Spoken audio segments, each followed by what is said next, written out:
A new bill before the state legislature would effectively ban single-family zoning in Illinois municipalities with populations over 100,000 people.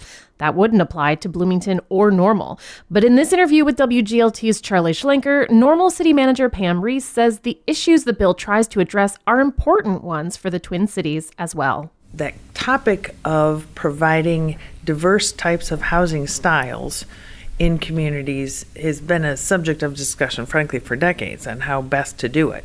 Most recently, though, it's been a nationwide issue, and part of it is because of just housing constraints, housing availability, housing affordability, different housing types and styles that people are now looking for.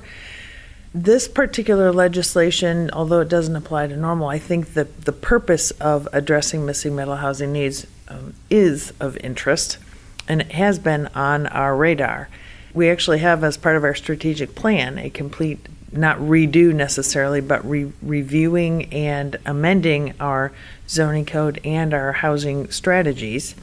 There are a lot of communities that have addressed this successfully, from what I understand. Some communities that we often use as references, Houston, Minneapolis, South Bend, Columbus, Ohio, has been discussed recently. And what are they doing? They're working on increasing density in areas that have been single-family zoned and allowing higher density units, such as duplexes, townhomes, maybe triplexes, and maybe perhaps even quadplexes. It's not just a simple zoning change. That comes at a cost to property owners and developers. There's also neighborhood impact.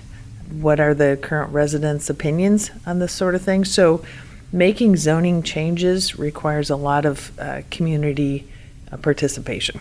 The nation, and speaking very broadly, has embraced single-family housing in a suburban style since just after World War II. Is there really a sustained push to reconsider what our municipalities look like nationwide, or is this just a point source response to a particular housing shortage? Well, certainly I would say that housing needs probably have ebbs and flows and modify over decades of time, for sure. And even to make changes like addressing missing middle, where you're trying to get developers to build something more than detached single-family homes, that doesn't happen overnight either. So what we're looking at is hopefully you can start now and do longer-term solutions. But I'd have to believe that the interest in the type of residential style is going to constantly evolve. And so this is an evolution. In our community, we have a growing population of people age 65 and older that are renters.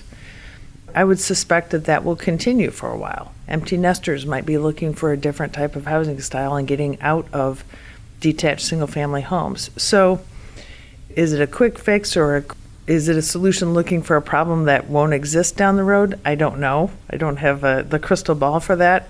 But I do know that over time, municipalities have to be nimble and adapt to needs and work with developers to address that.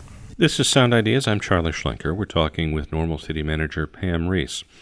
Is this also an opportunity? One of the knocks on the suburban style is that it can encourage the ghettoization of certain lower income segments of the populace, and that it has been used in some places to do just that.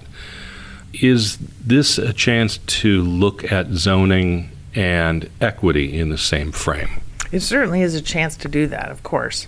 For years, we were told that plunking high-density apartment units, high-rise buildings, all together in one particular neighborhood could raise concerns, raise environmental and justice concerns, lots of pavement, things like that. Access to transportation is an issue. So I think now when we look at density and residential, we're looking at it from a much better scope. We're looking at it in terms of a walkable community, access to services, access to health care, access to transit.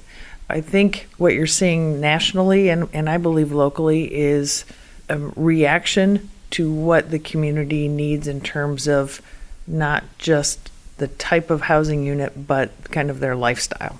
The Regional Planning Commission is preparing a report, or actually a housing recovery plan. How do you plan to roll that into your zoning reconsideration? That's a good question. I want to certainly find out what the plan recommends in terms of community need, and then we will incorporate that as much as possible to, on how it fits in with our comprehensive plan and our zoning review. So there's a lot of pieces to that puzzle that have to fit together. I know that some of McLean County Regional Planning's housing evaluation has pertained to homelessness and maybe housing insecurities in our community. That is something of concern, that has been of concern to council and to staff and to the community. So we want to make sure we can do what we can to address that. In addition, then we have the workforce housing need. So it's not an easy solution. McLean County just became a part of the Tri-County River Valley Development Authority, which enables local projects to access lower cost financing for certain kinds of development, including industrial and business and multifamily housing.